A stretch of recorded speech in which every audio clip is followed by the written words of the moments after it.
Good evening, ladies and gentlemen, faculty members, and students of Georgetown University, office bearers of the Citizens Foundation. It's a great pleasure and privilege for me to be here tonight, speaking to a subject that is very dear to my heart, to my government's duty and responsibility, and I know to all the good people assembled here, and to many others who have continued to support girls' and women's education, especially the great symbol that Malala has started being for us as an icon of nonviolence, the search for peace, and also a commitment to fight on against all odds. You mentioned here the high stakes that we were working for.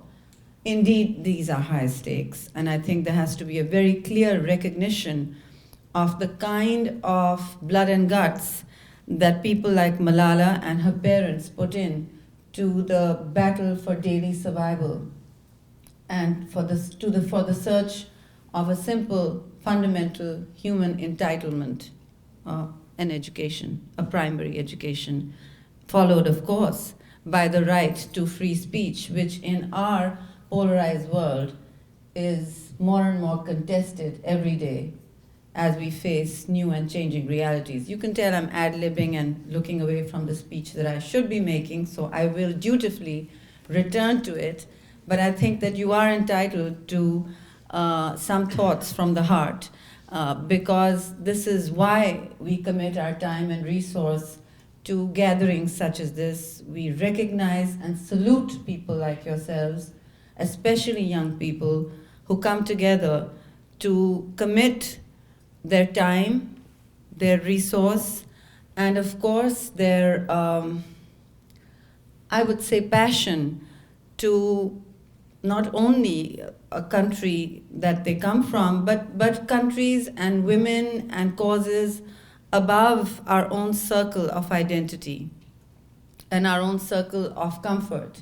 So to go beyond that is a passion and involves always some leap of faith and coming together. It can't just be an evening of entertainment to all of you. I know that.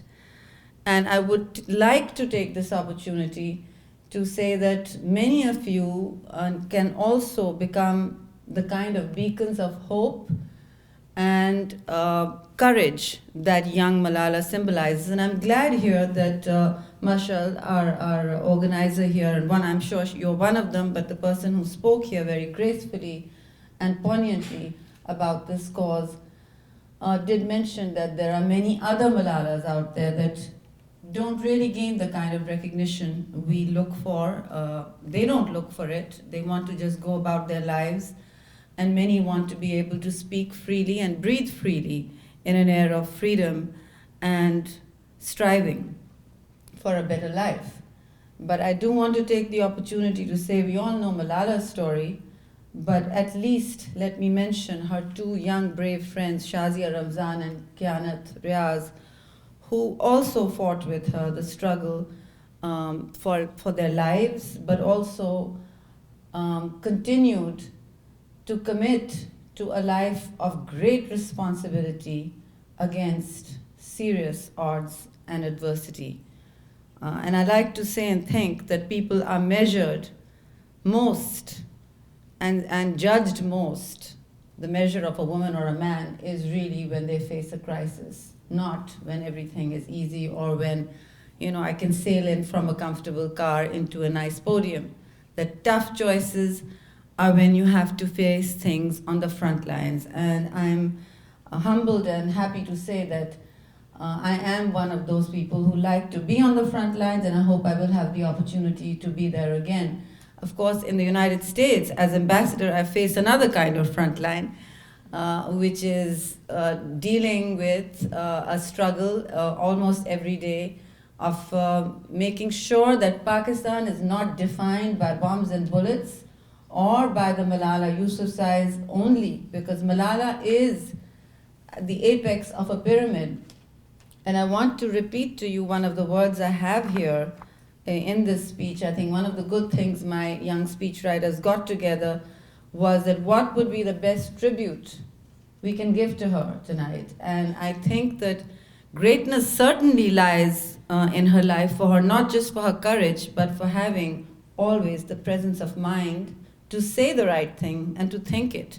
And she says she will get better when all the children in Pakistan are educated. Now, isn't that a dream to dream? Isn't that a fight to commit to? Isn't that something worth living for outside oneself? I think these things are very important. Her plans, her hopes, her dreams, her ambitions, these can surely be ours. These can surely be generated from among us. Just one spark, just one commitment. And the one thing I want to say is, she's mentioned all children in Pakistan. These things are for governments and big, big entities such as the Citizens Foundation to do. But I have to say that it is the responsibility of my generation to leave a torch behind, a torch like Malala, and in this group amongst yourselves, I'm sure somebody will rise. Also, it just takes one person, and then it becomes two, and then it becomes three, and then you have a Citizens Foundation. Do not ever think that the task is too big, because it can be broken down into small increments. It doesn't seem like a lot of fun then, because it's not glamorous then. But that's where you start. Do not ever underestimate the power of the increment, the daily getting up, the 2 steps backwards, because there will be a 1 step forward if you are committed to it.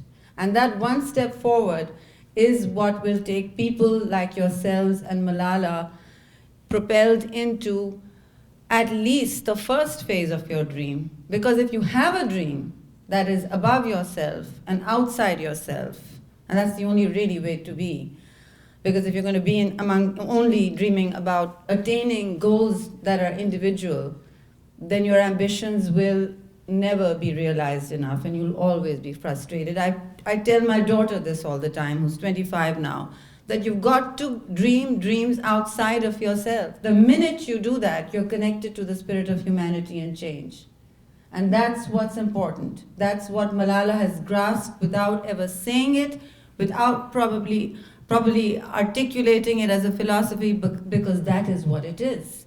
It is a way of life, a way of thinking, and importantly, a way of being. So I would exhort the young people here. I would consider my task for many weeks well done if just one person from here could give their life to something bigger than themselves. And I would, of course, like for it very much to relate to Pakistan. I would like for it very much to give back to the community that identifies us as Pakistani, because I am very proud to be that. And I'm also proud to say that when we, as a government, rushed Malala to recovery after the first trauma care that we gave her, one of the things that everyone was astounded at globally, because they have a certain profile of Pakistan in their mind, is how on the front pages of newspapers, on television, 24/7, it seemed as if Pakistan was holding its collective breath across the class and gender and age and province and color and everything divide.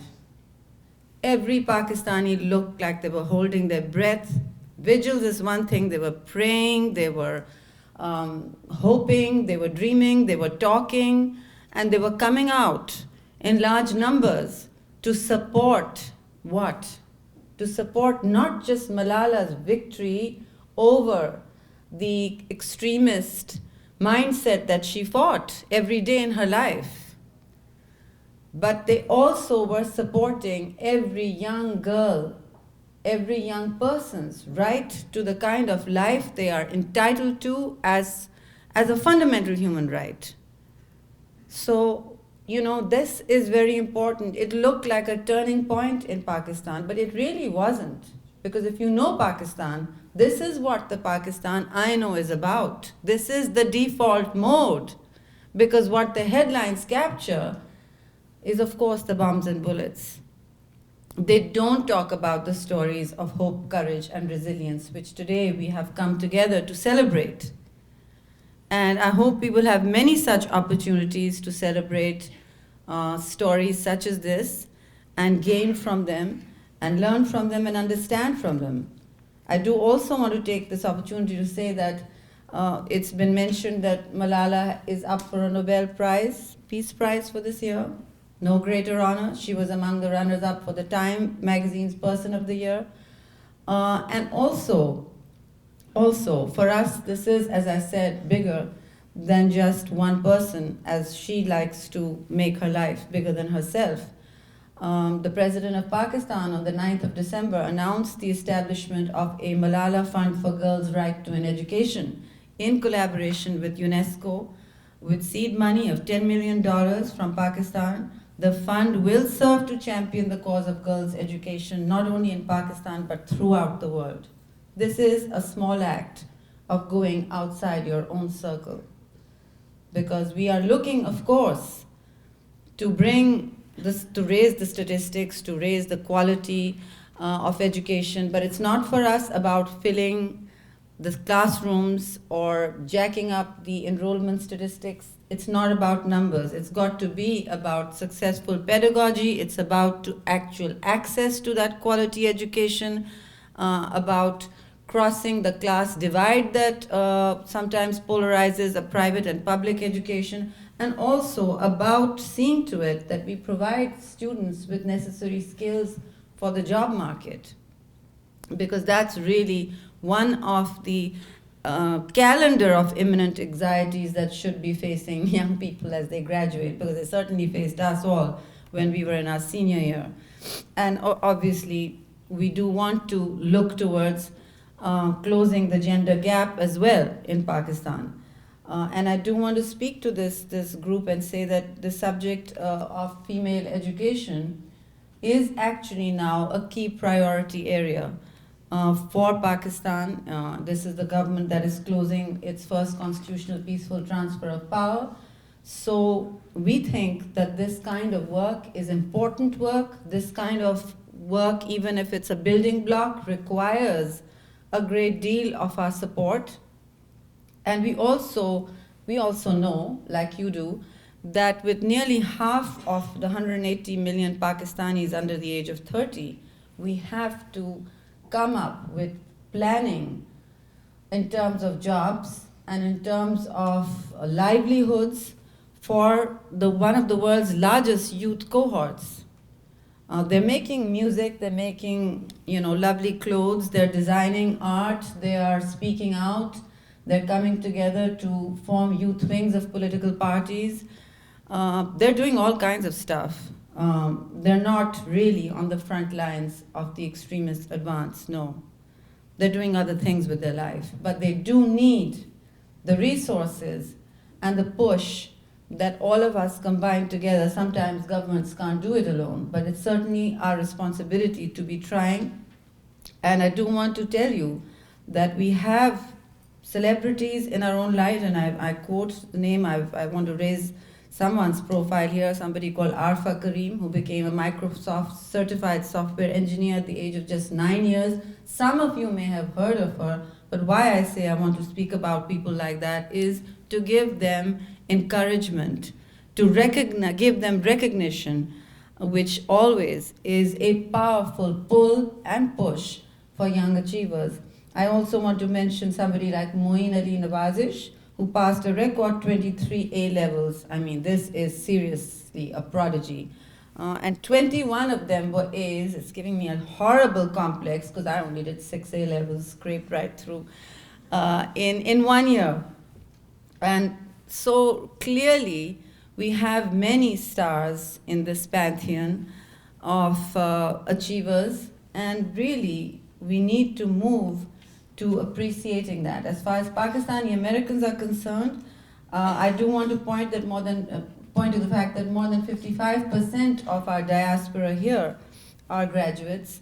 So it's an educated community, it's a young and educated community, and we hope that those of you who stay, who make their lives, whose parents live here in the United States, will find a strong voice in their own communities and decision-making circles, and as at the community level, at the state level, at the local level. And we do want to enhance our outreach efforts from the embassy. We have recently launched something called the Generation Next Initiative, which will bring together students, young professionals, and academics from across the United States and provide them with a social platform to network and identify education and employment opportunities. We do recognize that there's a counseling gap sometimes.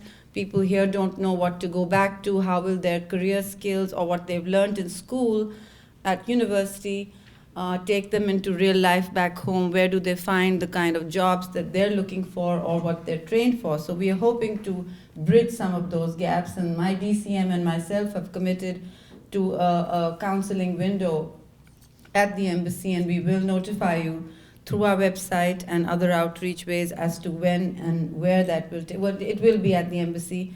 So I call it a 0 hour for young people to just come in and speak with us freely into what their hopes and dreams are and how we can, as an embassy, help to achieve them and make them a daily reality. And if you haven't already joined the GNI, please visit our website. Our website is www.embassyofpakistan.org, and do sign up today. You can also follow and interact with us on Twitter or Facebook, and I think that our handle is @PakEmbassyTC. Of course, I have one as well, and I do respond, not every day, but occasionally on DMs to direct messages, at least one a day. And many people have found internships and connections that way. So we hope to continue doing that. The value of personal outreach is completely unmatched, and in recognition of that, I'm here tonight to commit to you, the Pakistan government, and mine and my embassy's personal and direct and very real support to the cause that you are so courageously and brilliantly supporting tonight. I want to also thank you and the Citizen Foundation for making Pakistan's schools a better place, for enhancing, expanding this sector. I believe that you have established 800 schools. I have been to a couple of them to see how we can help, where I think 115,000 students are enrolled, and I believe these are not just paper degrees you're giving out, this is a quality education. So again, I salute you and congratulate you, especially for the 6,000 female teaching staff that you employ here. Once again, I welcome all of you to visit us at the embassy. And after that, I look forward to seeing you in Pakistan. Believe me, the cities are fun places to be and great places to work. So thank you for this opportunity, and I look forward to interacting with you in the future.